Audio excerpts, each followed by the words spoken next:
Rise for the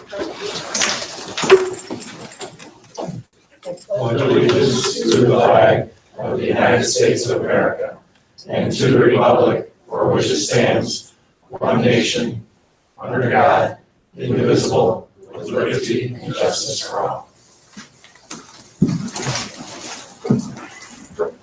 I'm going to start with public participation and recognition and approval of gifts and donations. This is an action item that the Board of Education accept with gratitude the donation of $200 in a grant received from Altrusa International, which was applied for by Michelle Kearsmore, Title I reading teacher at Jefferson Elementary School.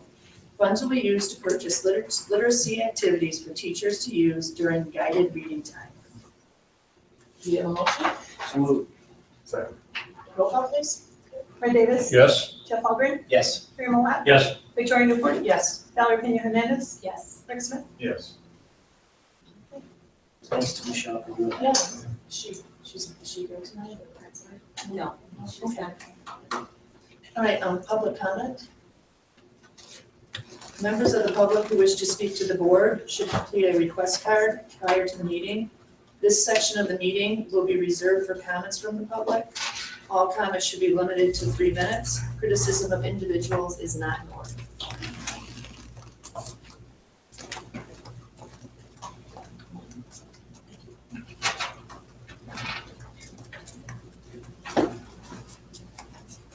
Hater taboo, sorry. And weighted honors classes. you would like to Yes. speak about. Okay. Come on up. Good evening. My name is Henry Dad. And before I start, I would like to remind everyone here on public, one of the mission of the board, of the school board, is the district decisions should focus on student achievement.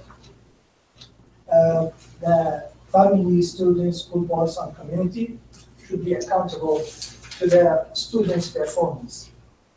And the third one, everyone benefits when education is a top priority. Based on this introductory, I would like to introduce a situation being faced by 13 students in our district here. Those students, 10 of them from Humphreys Middle School, and 3 of them from Clinton Rosa. The board of the school approved a weighted grade for the honor classes for 2014-2015. Unfortunately, with this saying this, those 13, only 13 students have been affected because have been excluded from this position. So the side effect of this on them, those 13 students, their GPA have been dropped, their rank has been dropped, and also the feeling that they face it because after all of this efforts in taking honor geometry, when they were in the 8th grade in the middle school through the Skype, they didn't see the income or the outcome of their efforts. Unfortunately, when we discuss this, the decision has been made. They say this is applicable since 2014-15. That's okay, but we're talking about students. We're in the middle school. That's been, technically, they are not high school students yet. They affected them because they consider by the system, by the district, class 2018. So what happened, all the classmates of 2018, they already gained that benefit and they got that weighted grade, except those 13. Maybe someone say, but we didn't count this to class 2017. I said, okay, that's fair, because this position applied for 2017, for 2018 class equal. So no student left. All 2018, all 2017 class didn't count for them anyway. So equal. The key problem here for 2018, because now we have all the class of 2018 being counted for them a weighted grade, except those 13 students. Why? Because they said they took this class when they were in the middle school. that's an issue. Because we would like to reflect for the students, specifically for those 13 students who work very hard, who facing the challenges through the Skype, through the online. They leave the class early to attend that online class. The bosses leave them. And then we face this issue. That's one side. The other side, if you look at the system of the district itself, this honor geometry class is considered by the system of the district 2014-15, which is matching with the school board position. So the question is, why we still exclude those 13 from the entire class of 2018? Thank you. Thank you. Next, we have board committee reports and correspondence. I guess I'd like to say on behalf of the board, we would like to send our sympathies and thoughts and prayers to the Shakir family. It was really heartbreaking to hear that he lost his battle with cancer. Just the testimonials I've read online and heard from people, it's just amazing how many people he's touched in this community and what he meant to so many of our students here. It's really amazing what he did in a short time. It's amazing. So, and I know to our staff, he's going to be truly missed in the building. So. And then also, I just want to also hope everybody keeps the candidate family in their prayers and thoughts with Mark has pneumonia and he's having a tough time with that battle. So please consider them in your thoughts and prayers too. So yeah, I think he's in hospice. I'm not 100% sure. So anyway, again, some unfortunate, sad news too. Next, we have presentations, student-centered teaching and learning update from Dr. Jenny Huber and Mr. Ben Bale, instructional coaches. Sorry, you're not listed. Good evening. So we wanted to give you an update on the Curriculum Tech Initiative through the eyes of the role that our instructional coaches are playing in terms of helping our teachers make that instructional shift. And if you recall, part of that Curriculum Tech Initiative, a huge part of that is our instructional coaches and supporting our teachers to make those instructional shifts. Using the device is one way to do that, but it's just a tool, and it's really through the support that the instructional coaches provide that the instructional practices will change. And so we have 3 separate little presentations for you tonight. First, it's through the lens of our elementary instructional coaches, and we have Jennifer Lykin, Steve Bell, and Sean LaPlante that are going to talk to you about the coaching cycle at the elementary level.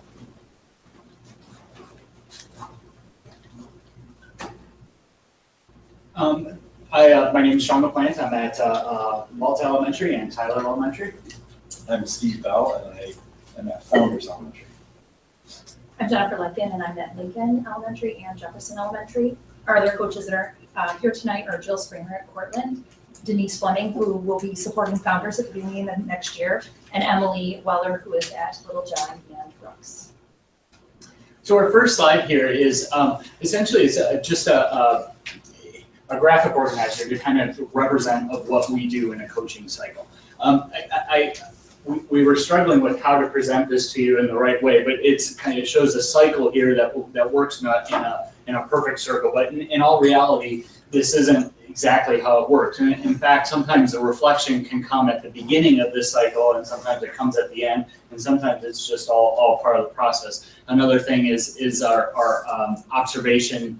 Our observation isn't always just right at that point. So as we discuss what each of these areas really looks like and what it's about in a coaching cycle, understand that it's not just, it doesn't have to follow this process. But we this last year have been working we went to some professional development with Jim Knight and learned a lot about the coaching cycle. Our year 1, we really worked on relationships, and this year we're really learning about how to coach teachers. And hopefully we can give you a glimpse at what we do through these next slides. Okay, so in this first stage, the goal setting, a teacher might set a goal based on something he or she sees in the classroom and wants to make an improvement on, or it might come from a data team, or even from an evaluation with an administrator. So one of the things that we wanted to show you is sort of just a practical example of what a coaching cycle might look like. So I am going to show you a couple of things that I did with a teacher this year. But within the goal setting phase, a teacher approached me and just said, hey, you know what, I'm noticing some off-task behavior. It's possible, I'm not really sure, but what I'd really love is to have you come in and kind of take a look and see what my students are doing when I'm in a guided group and my students are kind of off working independently. So then in this stage, we can use observation and collecting data it could be to set the goal, or it could be to check up on a goal that a teacher already has, to check on the progress to see if there's been an improvement. So during this phase, obviously we can do an observation, and that was what that one teacher had asked me to do, was to come in to observe her students in that setting and say, hey, can you just take some data on their actual engagement? And so Ken, if you could click on the little example there, this was an actual form. We do have forms that we use, and I kind of tidied it up a little bit, and I put it on the computer. But what I did there was during this time period, one of our tools was to walk around and to observe each student during that time. And within 5 seconds, you kind of look to see that the student is either on task or off task. And then we mark whether if they're on task, meaning they're focused on, if they're supposed to be reading online, they're doing something where they're reading online, and you can actually see them turning pages and making progress. Maybe it's conferring with a partner and asking them, I don't know what this word means. Can you read this word, or can you explain this? So I would have put a little positive, a plus. And then if they weren't on task, maybe their eyes were wandering, or they were playing with a bar ad in their hand or something, where they're just not focused. So I would do either a plus or a minus. And this was my way of showing that teacher exactly what we were seeing. And you can see at the bottom of that first group, we had 73% of on-task or engaged behavior. And we'd love to see that number jump up. And so her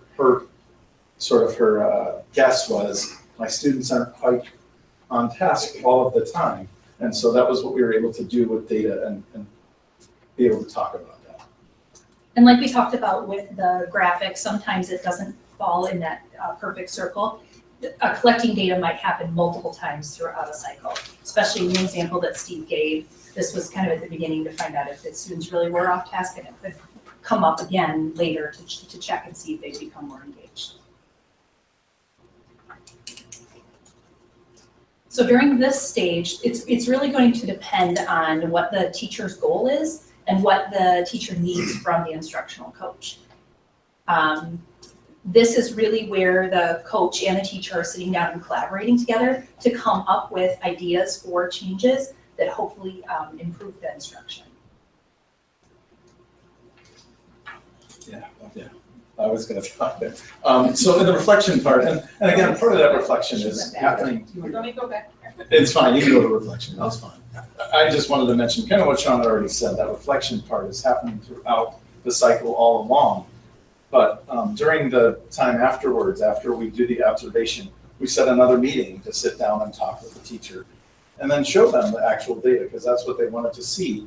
And then as we show them, during that time, we kind of talk about, well, how do I get better? How do I do this differently so students are more engaged, students are learning better? And so I might, one of the things I might do is share some thoughts or ideas. We just might talk about those things and kind of bounce ideas off one another. If I know of resources that I can go and find some things, I might even ask my colleagues here, coaching colleagues, if there's something that I just don't know or I can't answer on the spot, or I might do my own research and find some things that they could use. But in this particular instance, we did talk about some things, and I made some additional notes as far as, and did you just click on that example and that's what you got? Great, so. So I probably didn't share that out there. I apologize. But it did show the post.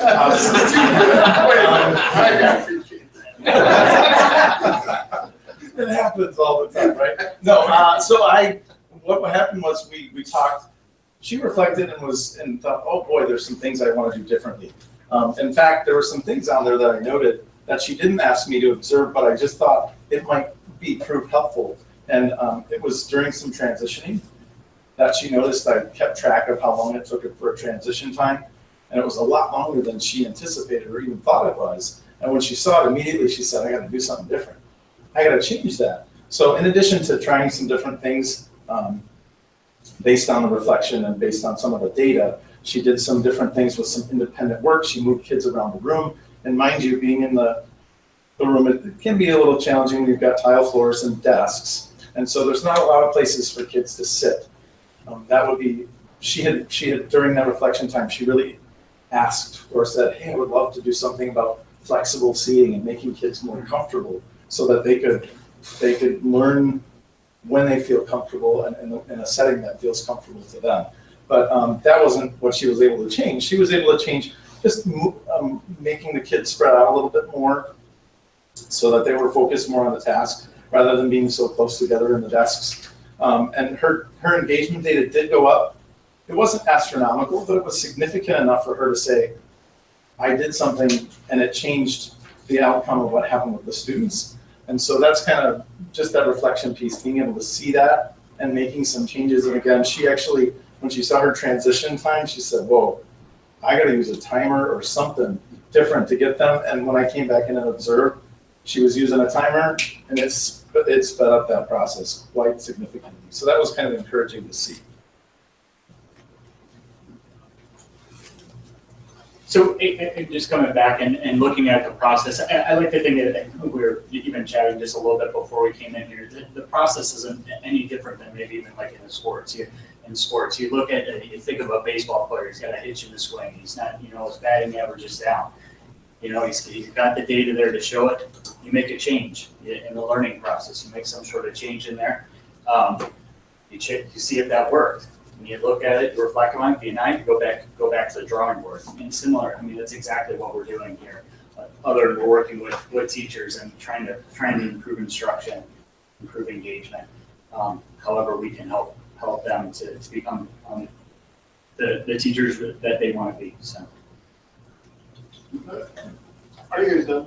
Yeah. Okay. I just wondered, is there any difference you see after you work with, all across the grades, right? And K5, we work K5. oh, only K5. The other coaches will, yes. Yep, they're gonna. So my question is for our combined, is there differences in learning opportunities that you find with teachers in various grades? Are they similar throughout? But I don't know at what point that'd be a proper time to answer or ask that question. So we'll wait until everybody else finishes. Sure. I kind of had a question. It's really the same thing, Rick, but I'm going to put it differently. When I look at that, it's really a pretty good graphic there. When I look at all that and hear what you just said, I think about, and what Rick just said about what grade level. I wonder, what's the iteration rate between the whole process starting over again, right? And how different is that from K5 versus middle school, high school? And then also, there must be a difference. I don't know if you've seen it. I suppose you have, but I don't think you've presented anything about it, not yet anyway. There must be a difference between a particular coach and a particular teacher, on how this rep rate or iteration rate is faster or slower. People are people, they're all different. So can you say anything about that as far as those two? It kind of falls in with what you were talking about, I think, Rick. I think that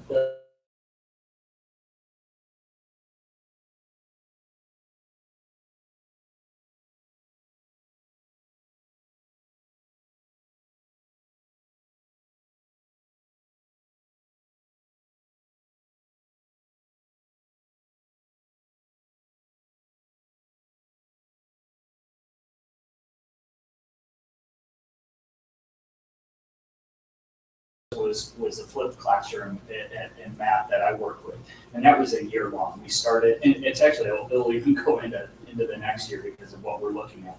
But we started something at the beginning of the year and continually evaluated how's this going throughout the year, and so that was a whole year. Where some like years was how long was this? We did about 3. We had about 3 meetings total and 2 observations.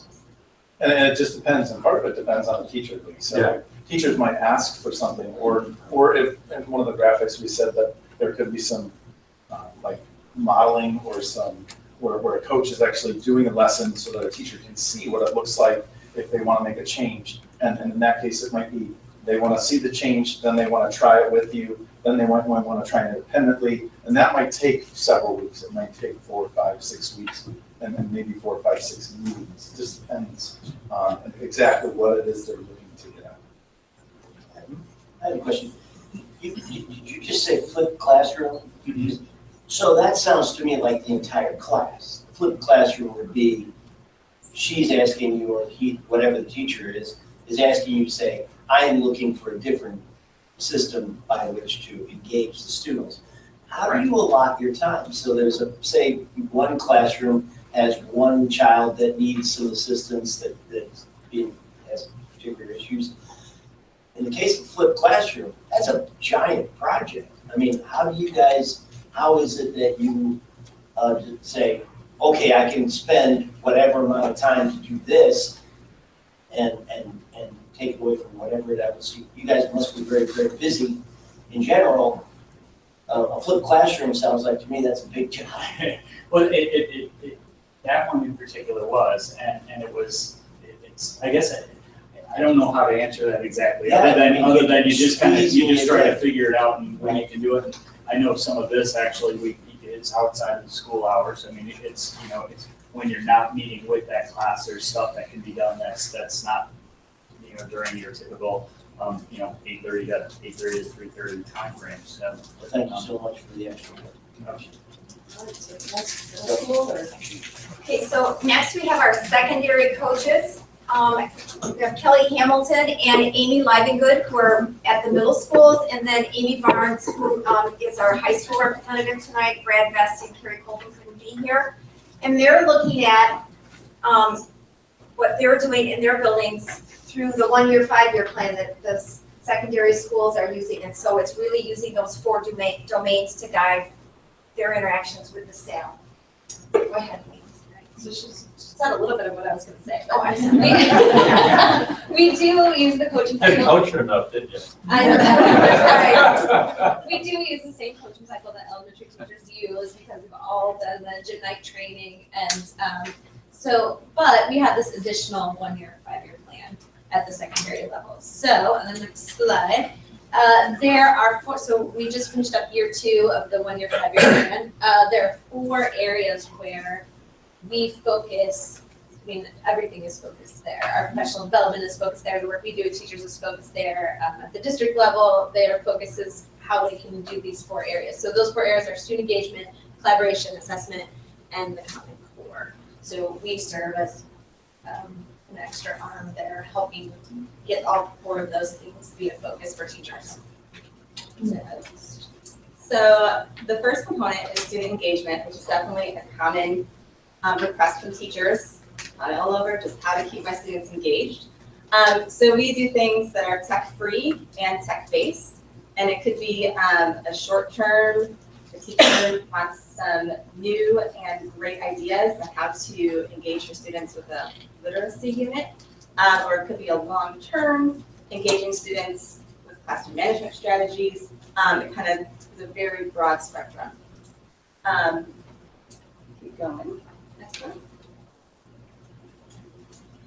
And the second component is collaboration. So at the middle school, because we have 2 buildings, it's really nice for us to be able to facilitate groups across buildings and to make sure that we have a guaranteed curriculum between groups of teachers. So we're able to bring ideas from one building into the other, and then also facilitate some of that conversation and collaboration. At the high school, they have professional learning teams, just like we have teaching teams through grade level and subject area at the middle school, and we're able to help facilitate and foster that collaboration time. Right, so a third area of the 1-year, 5-year plan deals with assessment and the development of assessments. And just to step back a minute and remember that DeKalb High School, we just finished our first year of 1-to-1 with teachers and students having Chromebooks. So we are we, meaning the instructional coaches, are just inundated with teaching students and teachers, how do you do this game called Kahoot online? How do you do quizzes? And these are assessments that can be used to find out what do students already know, and if they already know it, then what are we gonna do? How are we gonna move these students forward? However, if the data shows that students are still struggling, then of course, let's brainstorm, let's problem solve to make some engaging lessons so that students can master the content. All right, next please. And then another area of the one-year, 5-year plan deals with developing a deeper awareness of the standards. And again, please be advised that these standards are still really new, especially the social justice standards. Our science teachers are still grappling with the next generation science standards. And so what a coach can do if the teacher wants to, because again, we're invited in, we're not administrators, it's a collaborative working relationship. We talk about the standards, we talk about where these fit in naturally into the curriculum, and then really hone in on the targeted areas of the standards, and that's how we create our rubrics, that's how we create our assessments, and then a coach can then sit down with the teacher, look at the data, and again, have those conversations like, oh, they got it, they're doing so well on this, so let's move forward. And so the standards are alive and well, and it's really a foundation of what we do every day. And just to piggyback off of Amy, same thing at the middle school. We have Next Gen, Social Justice, and then also the new Illinois Social Sciences standards are all new things that actually came out just in October. So we do have some new standards. We also have new teachers. So we also step into that mentoring role and help kind of bring our new teachers up to speed with our curriculum and the content area standards. We have some specific programs that we can help support teachers with through Science STEM Scopes. That's a 6-week program. We also have a 6-week writing program called Lucy Hawkins. So we've been able to step into the role of, again, that facilitating, that collaboration, and really supporting teachers learning these new programs. And then, in case that's not enough, here's a whole bunch of other things we do that are outside the one-year, 5-year plan. And one of the things that I just want to highlight on here is the focus on helping teachers do peer observations. So at the high school and the middle school, we've been, we get 2 teachers together. Sometimes it's across buildings, sometimes it's across grade levels, whatever it is, to have them watch each other and watch each other for a specific purpose. So there's somebody across the hall that's probably doing a great job and you never get a chance to go over there and see what they do. So we facilitate that, and then we facilitate the conversation afterwards about what did you see here, what questions do you have for that teacher, so they can speak to each other about the things that they're doing that otherwise they might not need to share. So that's a really exciting thing that we've been doing lately. And ultimately, our goal is to work with teachers to help them meet their own professional goals. So going sort of back to the coaching thing, even the most elite athletes have coaches to be better at what they do. So that's the option that we provide for teachers. Can you give an example of what some teachers' professional goals might be? We have all sorts of things. One teacher just recently was looking at her math scores, and she said, wow, I did really well with my 2 regular ed classes, but I have an advanced class that their scores didn't go up as much. I don't want that to happen again next year. Why did that happen this year? So going into next year, her goal is going to be, how can she challenge her more advanced students more than she was? And that's, so that's her goal. If it's very personal, one person wanted to do engagement a lot, but engagement. What would be your recommendation for her in that case? For the teacher who's looking at math data? Well, one thing that we are not is the answers people. So I'm not going to go in and say, this is what you need to do to make it better.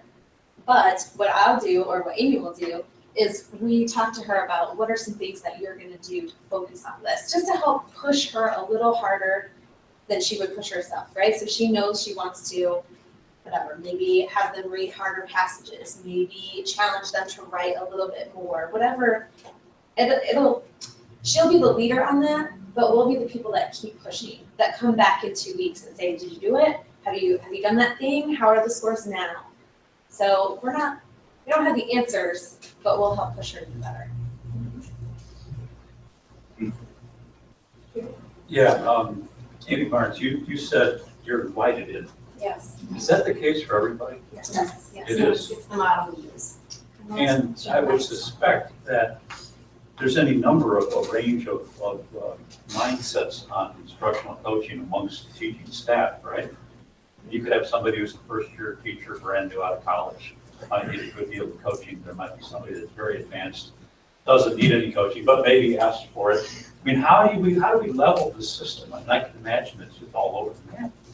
How do you all deal with that? Maybe that's, I don't know, Jenny, how do I get a top level, perspective on that? Of course, I want to hear everybody, but, is there a way that we as the board can know that this system, instructional coaching, is actually producing results? I know we look at the student, you showed data, you guys, other guys showed data a bit ago, and that's one way to look at it, right? But is there a way that the board can know, the district can know, that this thing really works? Well, I think that probably the coaches in here could talk about this year versus last year and the greater number of teachers that invited them in to their classrooms, because Jim Knight's model is based upon building that relationship. And even though our coaches are, for the most part, working in buildings where they already knew staff, it's a very different relationship when you are now coaching them, because you're still their peer, but in a very different way. Because you're meant to support them and really to push them professionally. And so developing that relationship so that they feel comfortable reaching out and saying, hey, would you come watch me? Or can you find some information on this? But I think that if you were to ask probably the coaches that are here, they'll tell you that they have seen the growth in their buildings in terms of the number of teachers inviting them in. Because ideally, bare minimum, we want 80% of the teachers in the building. If we're looking at our MTSS system, 80%, that tier 1, we want 80% of our teachers to be inviting the coaches into their classrooms. So do we actually have a written record? Do we track the buy-in year to year? Great. We said it at the middle school, we set an 80% level for the first year, and then we tracked that data, and we got, There were 2 years we were 90%. 90%. So we were really happy with that. But then now to us, the next step is not just the numbers, but the really quality. So we expect our numbers will go down as we get deeper into people, because I'll spend more time with one person, like the teacher who wants your math scores to go up. That's going to be. And you should see a parallel in the student data, right? I mean, it ought to show the correlation. Yes. So all of that would be great to This see. is a great asset. I want to know whether our administrative team, when they do formative evaluations, take advantage of the asset of the coaches and just say, and this is what I see, here's an expert in the field who can help you with that. Do you make references or? So the way we do that, so as not to look at it like we're requiring somebody to do that, because that would sort of defeat the purpose. It can be in the menu of options. So, here's the data that I tracked during that particular observation. Have you considered the following 3 things that could get to that? And then one of the 3 would be instructional coaches. Correct. And more often than not, they reach out to the instructional. They definitely do. And that is data that is collected, and then yearly we, at the high school, sit down with the instructional coaches.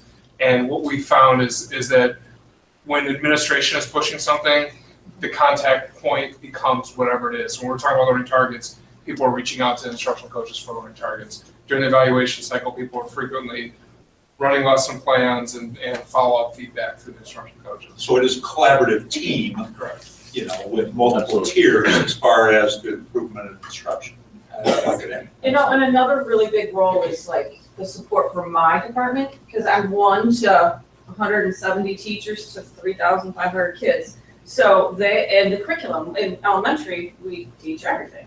And so they are the conduits to helping teachers with that curriculum. And a lot of them are part of the curriculum teams that develop it, but they're also the ones who are going out and sitting down with teachers and helping them better understand or learn how to plan. So I know that I couldn't do this without them. I don't know how we were doing it before. There's no way. It's a great tool. Yeah. I have a quick question. That business of going in, having a teacher observe another teacher, that's really intriguing to me in the sense of where's the genesis of that? Does the teacher say, I am really struggling, and you say, over here, they look, this person's really doing a terrific job. Maybe we should have you observe that classroom, or does it you go and say, they're doing a terrific job. I've got to get people in here to take a look at this, or is it a mixture of I that? think all of the above. So we have, like, when I know at Rosette, Tim was saying, let's get some teachers to see each other. So he sort of started that, like, first baby steps. So then we go to a staff meeting and say, who wants to see other people? Well, man, everybody was on board immediately, like, I'm gonna go see people, I'm gonna go see people. So, and then sometimes when we're working with someone who says, what can I do with, student engagement? And then we'll say, go check out this, this teacher is doing whatever it is. So yeah, it comes from Yeah, as all a over the teacher, place. I find it fascinating to go see other people, Yeah, see how they do the same thing. and you don't ever get a chance to do Yeah, that. never get a chance to do So that. I love it. So is that something that you arrange? You have somebody take the class so that they can go do that? I mean, We arrange, so we. Sounds to me like it's a bit of arranging. Yeah, Maybe not. we take the lead on arranging that as much as possible because just to try to get the obstacles out of the way for the teachers, the more obstacles, the less likely you are to do it. So It also we're- generates enthusiasm on Yes. everybody's part. So we will, since we have the luxury of having two of us in two buildings, and I guess at the high school you guys have three. Right. So like Amy will go with the teacher on the observation and I'll stay back and sub in that teacher's room Oh, for that's an hour. Yeah. Beautiful. Or principals have been more than happy to give us like a half day sub and we can arrange 6 or 7 different things in the same It sounds day. like it generates a lot of momentum, that people get enthused. Yeah, it's really exciting. It's really exciting to be a part of and watch. Yeah, it's great. Terrific. Well, thank you. Yeah. Thank you for Good the job. Thanks so much for your work. And Ben is going to wrap things up with some data for you from our Chromebook roll-in and then some exciting news for us as a district. And just to piggyback on what the instructional coaches were saying, this also allows for a lot of differentiation in the classroom. So you have those students who are achieving at a very high level, and you have students who need a little bit more time with the teacher. It allows you to differentiate that classroom. So the classroom size of 35 can sometimes be split in half or in a fourth, being able to basically sit those students aside and give them individualized attention, which you otherwise won't be able to do without this curriculum and tech initiative. So starting, we have 6,568 Chrome devices. So that includes our student devices, staff devices, loaners, Chrome boxes to do digital signage, but as a whole, that's the number of devices. 4,445 student devices that we support on a day-to-day basis to go back and forth from the district to home. So this year we had 2,502 repair tickets since the beginning of the school year. But those repair tickets go from everything from a student who just didn't charge it that night and brings it in dead to cracked screen. So it runs the whole gamut. So at DeKalb High School, there were 444 hardware repairs, and I'll explain the asterisk at the end. 86 of which were replaced screens. Of all the other buildings combined, there was 1,005 hardware repairs and 711 replaced screens. So total hardware repairs of 1,449 and 797 replaced screens. So as you start to look at the number of replaced screens, I would say 90% of those fall under the warranty with the accidental damage. So there is no cost to the district, and that's already bundled into the warranties or bundled into the devices. So it becomes more of a logistics end of things in order to get the device out and back again.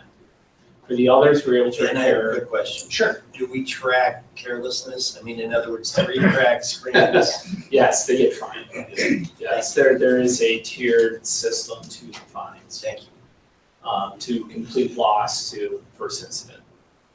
So most of those were able to be repaired by the manufacturer, and those that were fixed in-house by the district staff. So if a student was on his second or third repair, there's usually a pretty steep bill that would come from the manufacturer who fix those in-house to reduce those costs.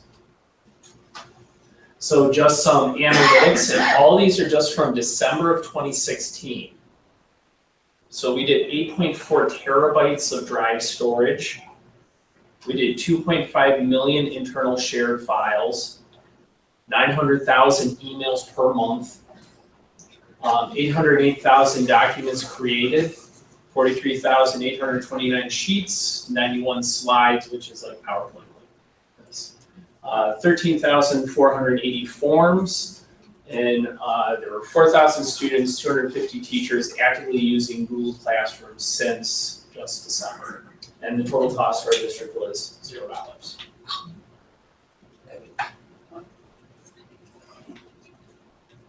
And because of this, we are now a Google reference district. Google reached out to a handful of districts and basically asked us to see if we wanted to be a reference district if we qualified. So the curriculum team, we basically sat down, we went through and basically wrote up and filled out the forms that need to be filled out and sent it off for Google for them to take a look and see if we would qualify. And what they basically saw is that we are appropriately using Google Apps for Education, more than using it. And they also like the way in which our one-to-one was implemented, and we were given the designation being a Google reference district. So what does this mean? So our district's curriculum and technology integration is doing exemplary things with Google for educational tools. The district is recognized as being one of a select group of innovative districts in the nation. And Google would like our team to continue innovating and sharing our experiences with other districts and organizations to show how integration can increase productivity from an office perspective as well as engagement in the classroom. So Google's saying, good job, and yeah, we like to keep doing it.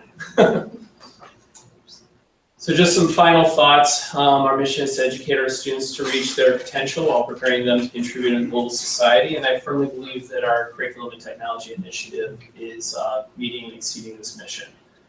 The technology and curriculum teams have been able to seamlessly coordinate efforts to advance education in our district with this initiative.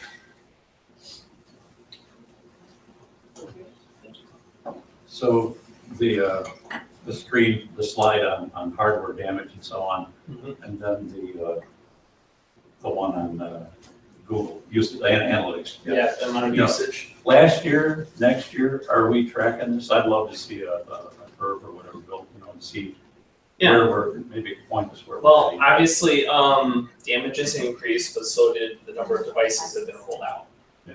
So it's kind of comparative to last year, but with the increase of devices, it pretty much lines up to what we would basically expect. We also find that the devices from one manufacturer perform a lot better over the duration than from another. And so as we move forward with this, we will be having more of a preference for one manufacturer versus another due to durability.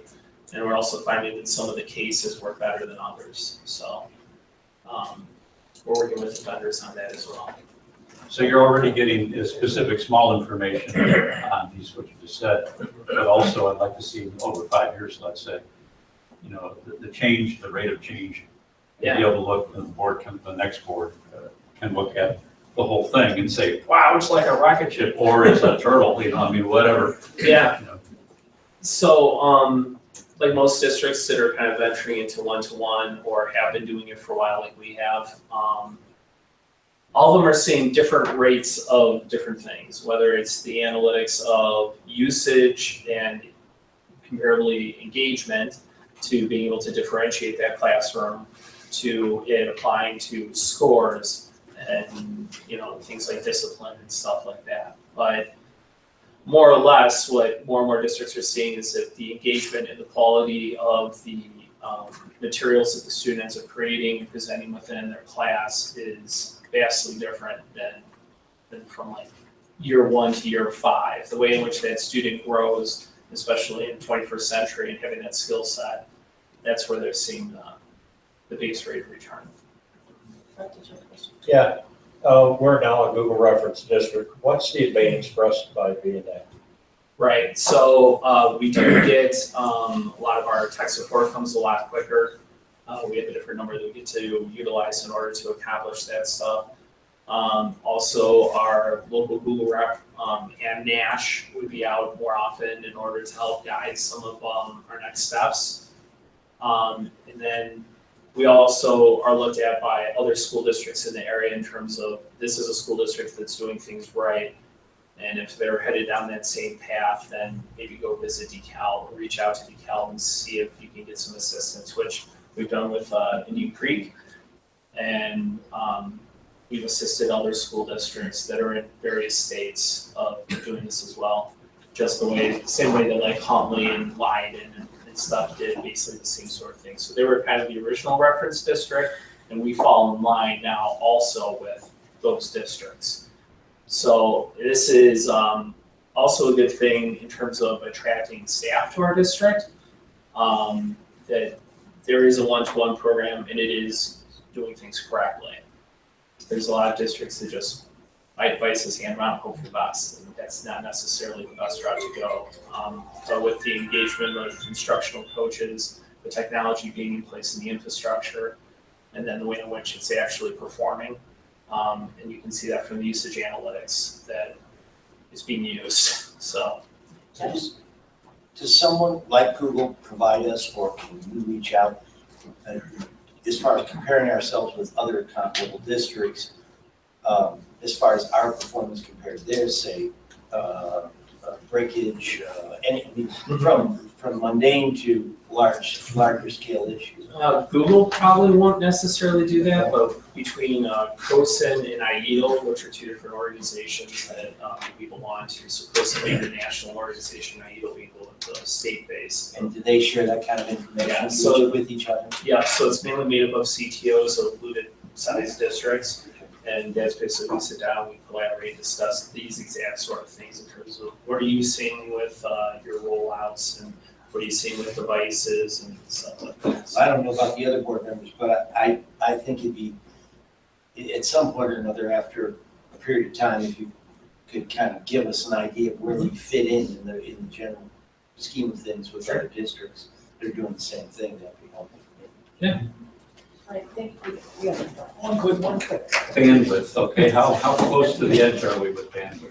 So we're seeing peaks of about 900 meg pretty consistently throughout the year. We had 1 gig pipe.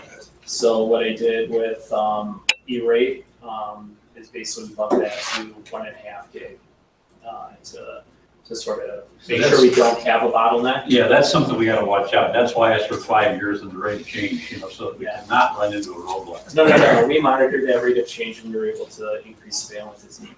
Okay, thanks. Yep. Thank you. Thank you. Very nicely done. Thanks, Jenny. Thank you.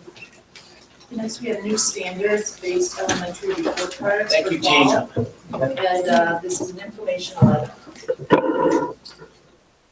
And I'm not asking for money this time.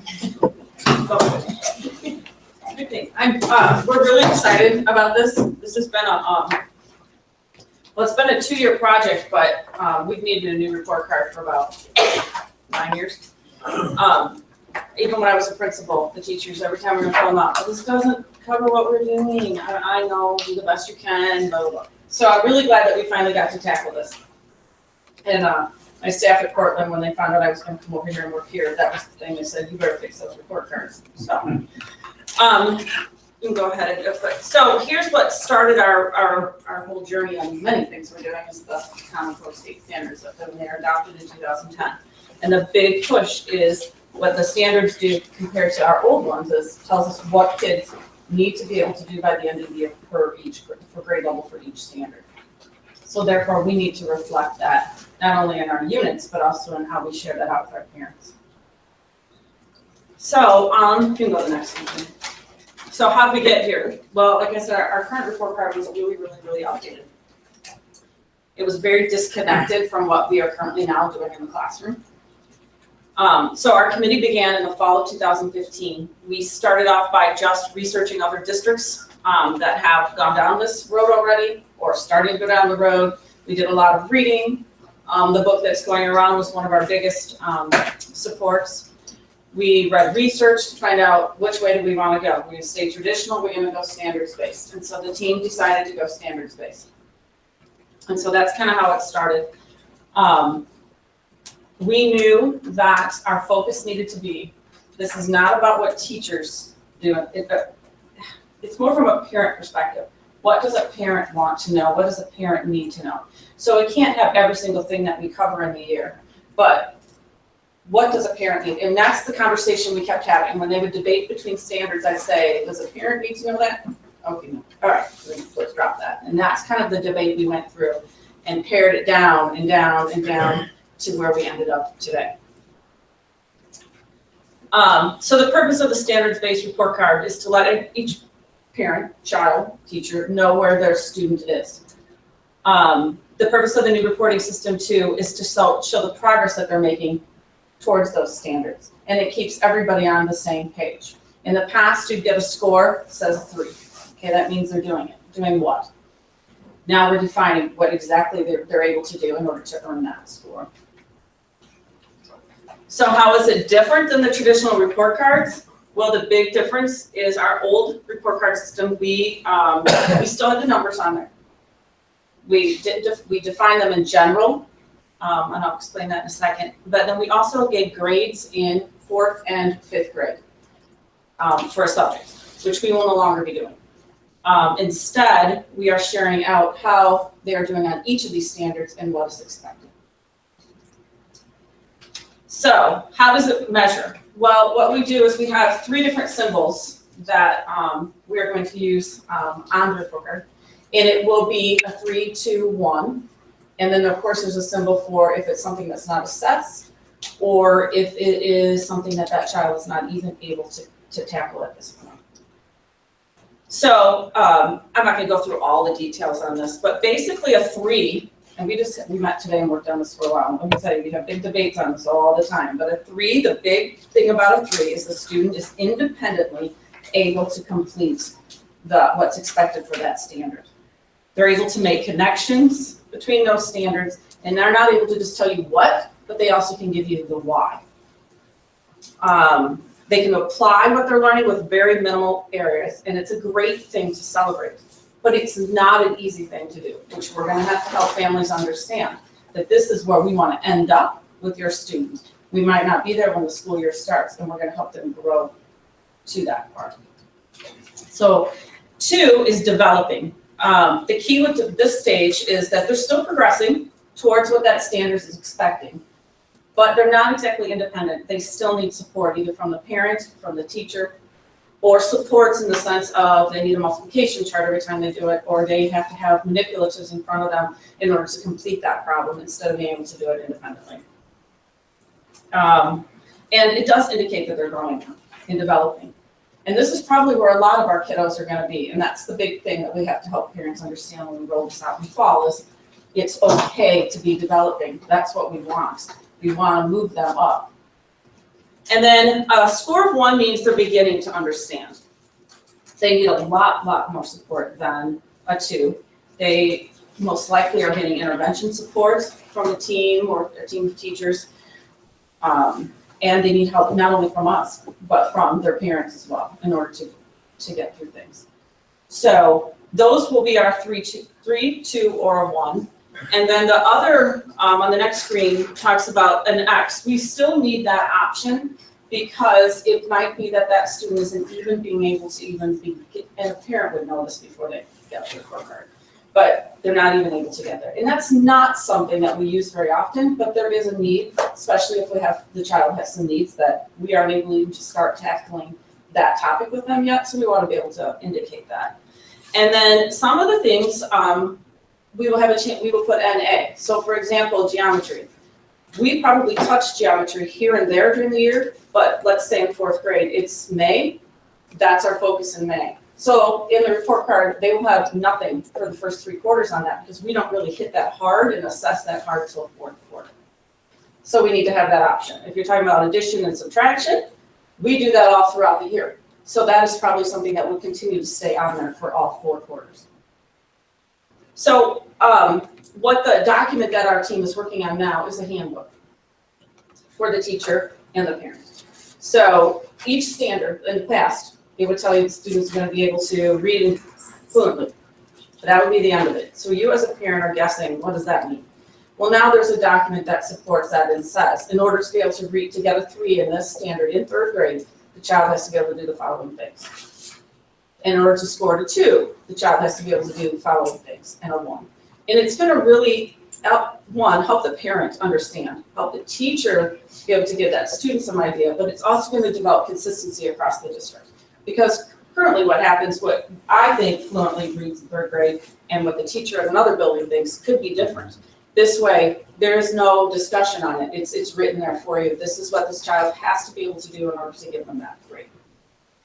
So, when we were talking about technology earlier, today we were working, our old handbook for the report card is so thick, and now we're going through it like, oh, well, no, that's online. Like, we don't need to develop this huge thing anymore because now we are online. So the format is gonna be in Skyward. And Skyward is interesting. It's a little bit restricting, but we have Wendy Curriela, who's like God for me. She's taking this on, because I said to her, let's take the old report card out and let's just put our new one in. Oh no, let's try to make one of those brand new ones and you can format it yourself and I'll work with Skyward. And I'm like, all right, if you want to. So that's what she's working on now. So that's why in the drafts, I can't present what that's gonna look like. The content will be the same, but the design of it will be different, because Wendy's working on that now. And with Skyward, we can't even look at what she's inputting because we have to wait till the rollover hits in July. So she just keeps typing it in. There's a place for comments. The other exciting thing is we didn't know we had this feature, and so we're very excited about this. So currently, if you saw our report card, it has English and Spanish for every single thing on there. It's very overwhelming for any parent to read, whether they're reading the Spanish part or the English part. So what's exciting now is that the teachers can go in and they can say, print this in the child's home language. So when we first start out, we will only have English and Spanish when we first start. But if that parent has indicated Spanish, then the report card will only print in Spanish. They won't have all of the other stuff on there. If they want it in English, then we'll print it in English. If they want both, then they can have both. That part we're very excited about, because right now you need like a little magnifying glass to read all of it, because there's so much print on the page, and it makes it really hard for parents to get through it. And then in the fall, once we get going, we hope to have it translated into Arabic as well. It might not, the first report card might not come out in Arabic, but hopefully by January, that set of report cards could. Oh, and then the other thing the report card has is a learner profile section, which is an area that we are not scoring, like 3, 2, 1, but we are just indicating to the parent that there's a concern. And it could be for the quality of the work. There's things on there about being able to get along with others, those types of things. So our next step is we're working on that handbook and we're formatting it. After board approval, then we need to roll out to parents. I want it on the website to let them know there's a new report card. This is going to be a big transition for parents. But we have curriculum nights that we can share out a short video that our team has made, along with also, again, sending out a letter. And then we also have parent-teacher conferences in the fall, where we, again, can really spend time sharing how this is going to go. So we have a lot of good opportunities there to help the parents. I have a quick question. This handbook sounds critical to me. I mean, this is a critical thing. Do you have a template for this handbook? As you get it from somebody national, puts out something that says how you're going to... Yes, so this book about Marzano, he was kind of our guru. And this was the book and a couple other resources, but this was pretty much the one that we kept going back on, back and forth into. Because in here, like, we didn't exactly use every single standard that they had in here, maybe used it a little bit differently. But they did the research already to help us understand what does a 3 look like in 2nd grade for that standard, what's it look like in 1st grade, kindergarten, 12th grade, 11th grade. Well, me looking at that as a parent. Oh yeah, no. I'm talking about the handbook you give out to parents to explain to them how to assist their child to get to the different levels. That sounds like a critical document. It's a chart, to me. and so for us, let's say for Simpler is today. better in this situation. Yes, Sounds it's very like to me. simple. It's very simple. So for example, today, 3rd grade math, they have 8 standards that they're using for math. So on that thing, it says the standard, here's what I can give for 3, here's what you get for 2, here's what you get for 1. Then the next standard. So it's very easy to read across. Yes, because it needs to be, I agree. And that's the one that in my PowerPoint I wrote about that, it's a trial, because I mean, it's a small team that develops this, but now we need teacher input. We need to go out, we need to work with the teachers on it, and if they notice something that's not working with it, that gives us a chance to kind of edit that handbook. Not change the report card, but how we are scoring. And that will change as things change. We might get a different assessment, so therefore we're going to look at it differently, what a 3, 2, and 1 would be. Well, it's it's a critical reach out to the parents who are integral to our success, it seems to me. So it seems like a huge, huge endeavor, one that takes an enormous amount of thinking and planning. And debating, let me tell you today, when I'm in here, it was a big debate about multiplication and division here with the team today, because we want to be consistent. We want to use language. We want to try to stay away from the big educational language. But we also want to use the language that's in the standards. So we spent time on that today too. Yeah. Avoid rubric. Right, don't use that word. I agree, because that makes everybody nervous. Do we have a consensus then to bring this back at the next meeting? So when you go into each one of these, if you would just, I'm not gonna go through all of them, you could just click one of them. Which one? Let's hope I share it, right? Any one of them, I don't care. Google. So each one of them has the content that the new report card's gonna have on it, the scoring, and then as you can see, like here, this is first grade. Our old report card went on and on and on, and we pared it down to what's essential. We did joke around a lot. What parent wants to know, can they read, can they write, do they understand, can they do math, and are they being kind to others? Like, they want to know those critical things, so we made sure those critical things are in here, and they're in our standards. Express ideas clearly, and so then each one of those has in the book, which is really developed for 3, 2, and 1. To tell a teacher how you're going to look at that, or a parent, and decide on what that child is going to get for a score. We also have PE, and we also have music. That is also in here. And then our final part of it is the learner profile, the one where I said that you would just check. That's the one we all go like this when I know when I get my kids. I'm like, how many X's does he have? You know, concern. Always talking too much. So we have those. And that one we really try to focus on the positive, because that's what, you know, what we want the kids to know. And when we were writing the handbook, the same thing.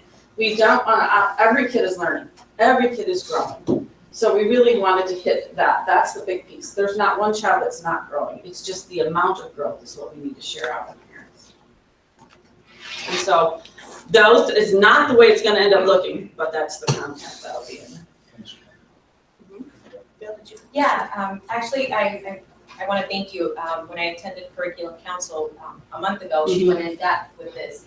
And, you know, just the takeaway message with this is that we're going to have clarity, consistency, and unity among the report card, which is what a lot of districts are moving to. But the fact that, you know, Kim took, you know, in consideration all of the feedback from educators really makes this process a lot easier and a lot better for our community. So I'm very grateful myself for all the work you put in and our educators as well. And you feel from your observations that this is friendly to parents in the sense of giving them clarity so that they then don't feel away from the system or ostracized from the system. So what it's doing is it's aligning already with what the teacher is teaching every day, opposed to just having a piece of paper that gives you a whole bunch of nothing.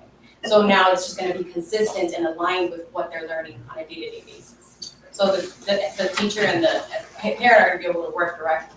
And what I like from my role with 23 teachers in each grade, I can't have involvement in every one of those classrooms, but I know that we are all looking at the same thing and we're all going to be talking about the same things. So that's the other thing that's kind of exciting. And tracking it through.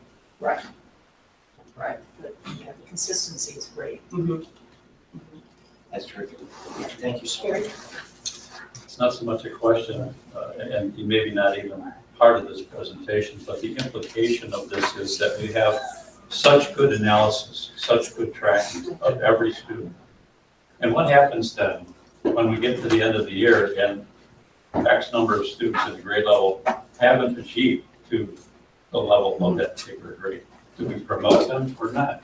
You know, and this, I can remember talking about this 5, 6 years ago. Remember one big discussion in the old high school auditorium about what I call nuts and bolts. It's like being in Detroit when they first started to do quality control because the Japanese were pushing us so hard with all their fantastic fit up and so on in the cars. You know, so we're going to have this great analytical ability, but are we going to change the system at all? Because right now, generally, don't we just push the kids through no matter what they land at, you know, at the end of the year? Well, I think the thing between the old report card and this report card is that we can collect the data to see how did our kids do in 3rd grade, on this following standard? How do teachers feel? Okay, so what is not in our curriculum, or what strategy do we need to use to get more kids to be up there hitting that 3? And I'll tell you, as we were developing it, the teachers kept saying, oh my God, they were thinking of the kids they had currently in the classroom. They kept saying, okay, I think more of my kids are here on the 2. I got to start doing more with this and this and this. So that's the most exciting part of it. As far as you probably don't want me to get started on retention. So that would be a whole nother subject. It's a whole nother subject, so. But the Yeah. implication That's is, that's another you know, time. and I can imagine what you're saying about the teacher's mind as they're going through these discussions, right? Either thinking about Johnny and Susan and so on, you know, it's tough. Right, we're gonna move on here. So do we have a consensus to, I'm sorry, you done? Yep. Do we have a consensus to bring this back? Thank you. Yes, thank you. Yes. Thanks very much. Next, we have the non-business consent agenda. That the Board of Education approve the non-business consent agenda items A through D. Do we have a motion? Second. All right, discussion?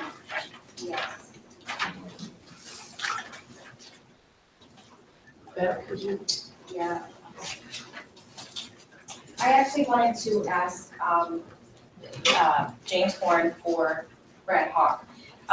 So we know that we hired 2 assistant principals, and both with different experiences, obviously. You know, Monica Net has worked at Huntley for several years. Sean Potts has worked 1 year as a dean.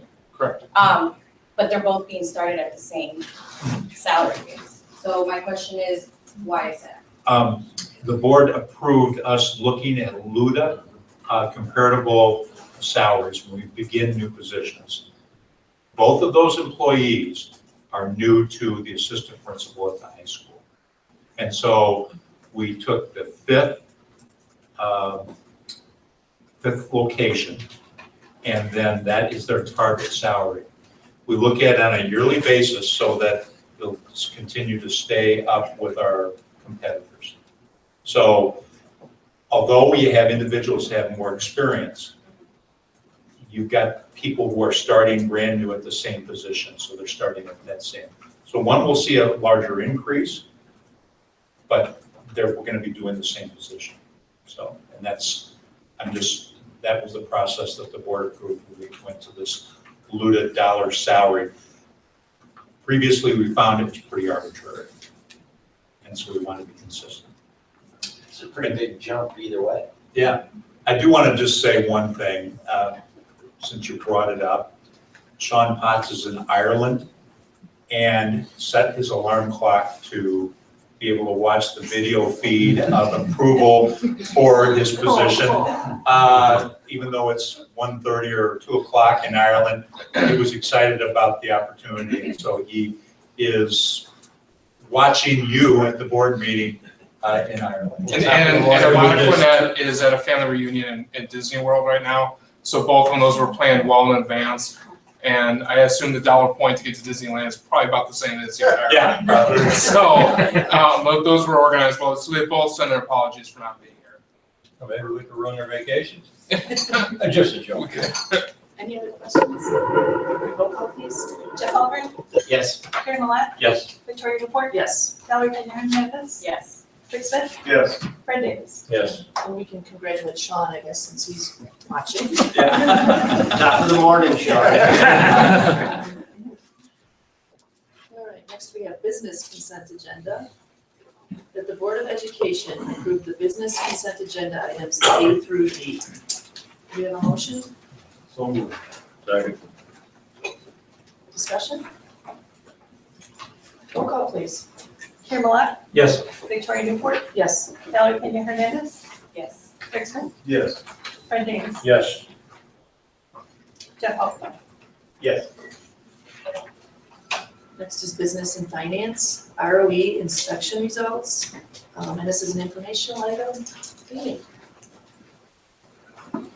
Every year, the Regional Office of Education comes out to our buildings with either a representative from fire departments or the fire marshal for the state of Illinois, depending on his schedule. And they inspect our buildings to make sure we are up to code on ROE as well as fire code. And part of this is presenting those results to you. And what happens is, like, the inspections took place in August and September last year. The reports came out early part of the year, January, February, and then we have the opportunity to actually correct any potential violations that we can correct quickly before we respond back. And so what you're seeing in front of you are responses to each of those violations, either that they've already been corrected or they are in process through a work order. And it's just informational for you to see and be aware of. Overall, I would say our buildings do very well when it comes to our inspections. The comments we receive from our fire marshal, as well as the inspectors, have always been very positive. We made tremendous progress over the years, and that was obviously reflected when we had our 10-year life safety survey, because we were significantly lower in regards to violations and cost to correct those violations compared to other districts our size. Just a comment. I teach the class, facilities class for NIU, and we have a unit on health, life, safety reports. I will tell you, I'm amazed. Our reports are really, really good. It's pretty good comparables. There's many people, the building and such. I'm really impressed. Thank you. Thank you, Tim. Next, we have the technology department budget. This is an action item. That the Board of Education approve the recommended technology priority list budget expansion in the amount of $232,620. Do we have a motion? So moved. Discussion? Roll call, please. Valerie Pena Hernandez. Yes. Rick Smith. Yes. Fred Davis. Yes. Jeff Algren. Yes. Carrie Malat. Yes. Victoria Newport. Yes. Next Thank is- you. Put the slides away. Yeah. Roll the screen up. Then I want to say briefly that really, it showed a lot of industry on your part and initiative on your part. And I really appreciate how much you put into that. Thank you. It was as if it were your own money, so thank you so much. Next, we have the safety and security budget. And this is an action item. That the Board of Education approve the expansion of the safety security budget for 2017-2018 in the amount of $25,000 for the completion of the VOIP project at Little John Elementary. Do we have a motion? So moved. Second. Discussion? Roll call? Rick Smith. Yes. Fred Davis. Yes. Jeff Algren. Yes. Carrie Malat. Yes. Victoria Newport. Yes. Valerie Pena Hernandez. Yes. Next, we have the demographic study and enrollment projections, and this is Cropper GIS LLC. This is an action item that the Board of Education hire Cropper GIS Consulting LLC to perform a demographic study and enrollment projections. Do we have a motion?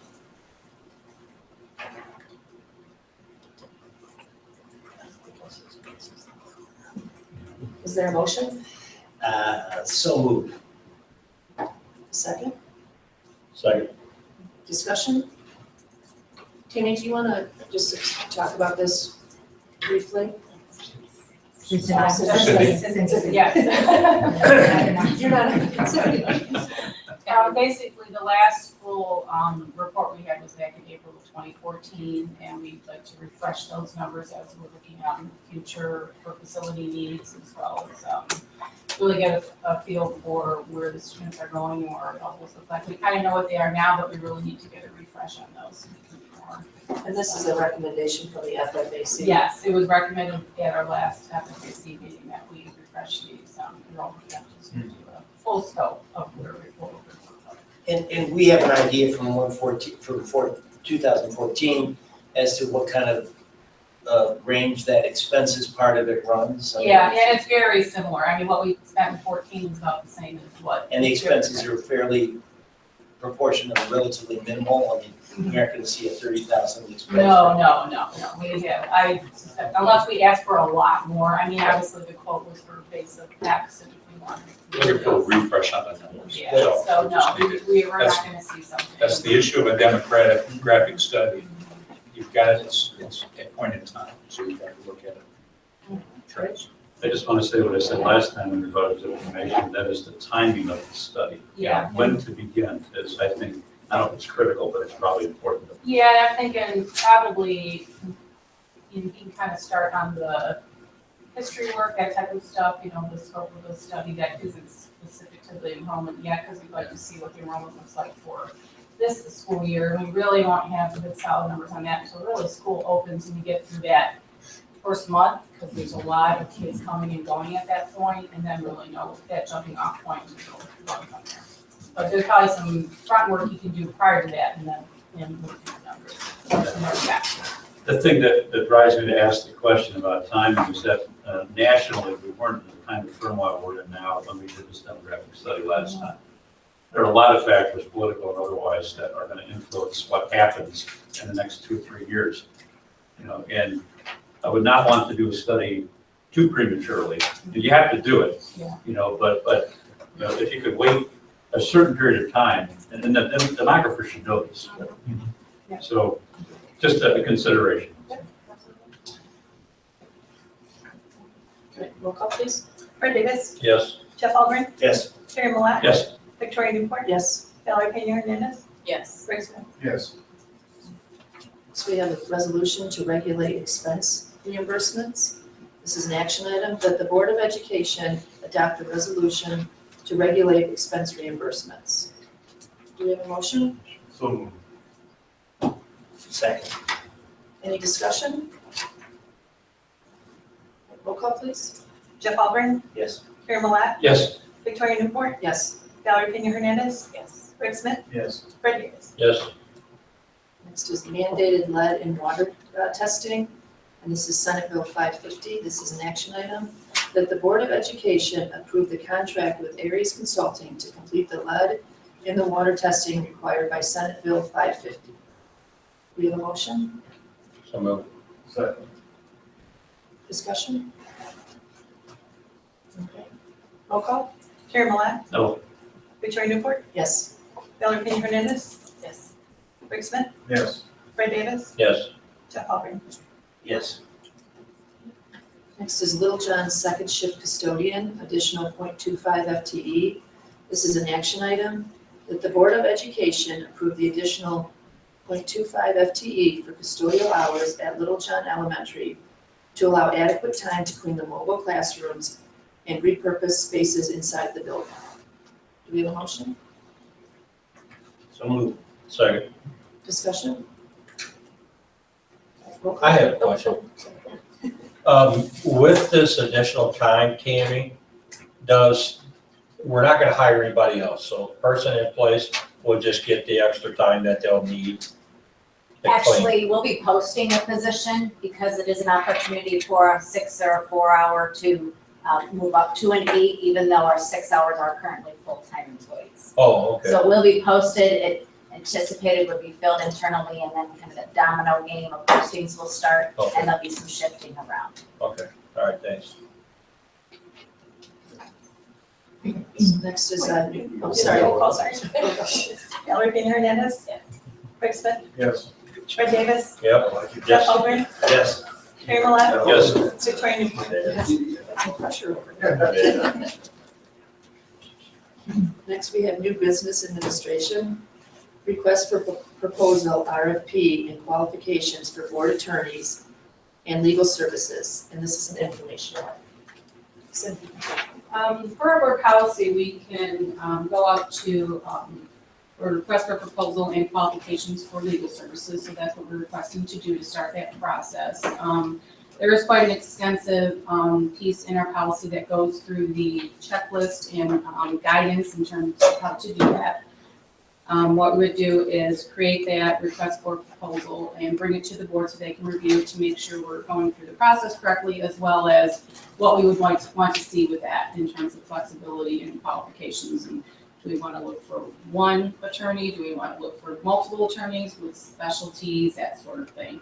And once we get that document prepared, then we would put it out there for attorneys to bid or to put their proposals through, and then we would go through the process of choosing a number of them, depending on what the scope of services we're looking for, to bring them in for interviews, and then go through the process of determining which attorney or attorneys we would like to use for specific legal services. I want to get back to this. I know that I keep beating this particular horse, but I want to go back to this. Do we get to see how you're going to structure this request again before we send it out, or are we done? Oh, absolutely, yeah. And I'd very much like to in some way see what ideas other firms have, other firms that we're putting this RFQ out to, or RFP out to, for a way in which to engage somebody locally that can sit in on the meetings and give us some guidance with, at cost savings to us. To have them reach out. So I'd like to see how we could figure, how they have ideas and how they would do that. If they had people. This is an informational item tonight, so it would be brought back written up at the next meeting, so you can see it prior to being. Well, I'm just sort of nudging the thing so that it gets brought back in such a way that I can see that we're gonna do And that. the request, the approval for the request or proposal would be for us, and I would be obviously me and other people helping with that as well, to start that process. And before we even put it out there in, on the streets, let's say, I would want the board to take a look at it to make sure we do have in there what we want to look at. It might be here's the first draft, no, let's make some changes, and we'll be thoughtful with it. It's not something we need to push through and do quickly. We do want to take our time and make the right decision. Because firms do build their dossiers, what they bring to us, and how they interview based upon our RFQ. Right, So, right. yes. And this is a big moment. This is a good moment. Great opportunity for us. Yeah, give us an opportunity to save ourselves some money, develop a relationship with somebody, and. Turn the page on some trust issues, absolutely. But we do want to take our time and do it right. So it's not something we're going to rush through. We want to do it correctly. So this is not coming back on a normal 2-week cycle, probably. Well, we want to bring it back next time just to approve, to start the process. Okay. It's not approving to put it out. No approval, final document. Oh, no. It's just really just to start the process to get things rolling. And then it's not going to be like, like one of Tammy's where then she can go out and do her normal thing. This is going to be a little more involved. The board will be more involved with this because of this. They're your attorneys, the board's attorneys. Right. That's terrific. So this is just to approve it going forward. Yeah, just bring it back. Consensus then to bring it back. Is that just consensus? Yep. Okay, thank you. Thank you. Next, we have the EC pre-K, one FTE certified teaching positions with blended program, and 2 1.1 FTEs instructional assistants. And this is an action item that the Board of Education approve the EC pre-K 1 FTE certified teaching position and 2 FTE instructional assistant positions for the EC pre-K blended program. Do we have a motion? So moved. Second. Discussion? Anyways, good? Discussion? You're looking at us. Yeah, they want me to focus over here. Just looking at it. I'm looking at Roll call. Rick Smith, Yes. Fred Davis, Yep. Jeff Aldrin, No. Terry Millat, No. Victoria Newport, Yes. Valerie Pena Hernandez. Yes. Next, we have the additional 0.5 FTE for Huntley Middle School special education and one FTE for Clinton Rosette intensive program. This is an action item that the Board of Education approve an additional 1.5 special education teacher FTEs at Clinton Rosette Middle School and Huntley Middle School to meet the growing demand in the intensive and resource settings. Do we have a motion? So moved. Discussion? Roll call, please. Fred Davis, Yes. Jeff Aldrin, No. Terry Millat, No. Victoria Newport, Yes. Valerie Pena Hernandez, Yes. Rick Smith. Yes. Next, we have the contract with Northwestern Illinois Association. This is an action item that the Board of Education approve the agreement between the district and Northwestern Illinois Association for the services to be provided during the 2017-2018 school year. Do we have a motion? So moved. Second?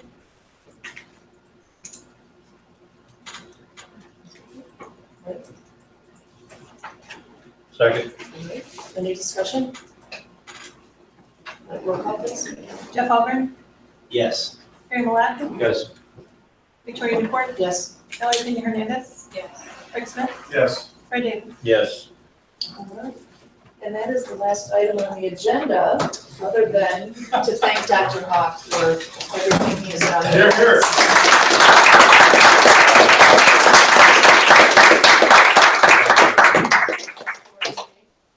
It's been a wonderful experience. Thank you for sharing your district with me. I appreciate the opportunity.